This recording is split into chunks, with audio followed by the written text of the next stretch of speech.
Mummy आज ना पुरणपोळी बनव, खूप दिवस झालं तुझ्या हातची पुरणपोळी मी खाल्ली नाहीये. लगेच बनवते नयन बेटा.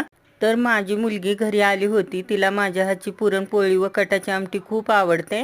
मग लगेच मी तयारीला लागले. कुकरमध्ये हरभऱ्याची डाळ शिजत ठेवली. अनिकेत माझ्याकडे बघून हसून म्हणाला, मुलगी येती घरात तोची दिवाळी दसरा. मम्मीला नयन आली म्हणजे दिवाळी व दसरा असल्यासारखं वाटतं. तेवढंच गोड खायला खूप मिळतं. आणि खरं सांगायचं तर मलाही पुरणपोळी खूप आवडते.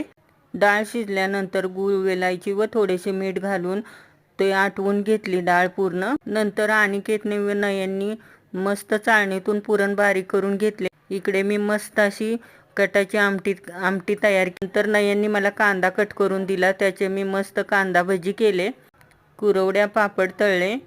भातही करून घेतला, गुळवणी केली आणि मस्त असा पुरणपोळीचा संपूर्ण स्वयंपाक तयार झाला. भज्याचे पीठ मळून ठेवले. नंतर कुरवड्या तळून घेतल्या.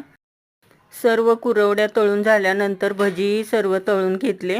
भजी एकदम कुरकुरीत झाले होते आणि गव्हाचे पीठ, थोडीशी हळद, मीठ, तेल घालून छान मळून ठेवले होते. पीठ भिजेपर्यंत बाकीचे सर्व पदार्थ बनवून घेतले. आता पोळ्या बनवण्यासाठी गॅसवर तवा ठेवला. मळलेल्या पिठाच्या लिंबाच्या आकाराचे गोळे बनवले. नंतर त्यात भरपूर पुरण भरून मस्त अशी गोल पोळी बनवली.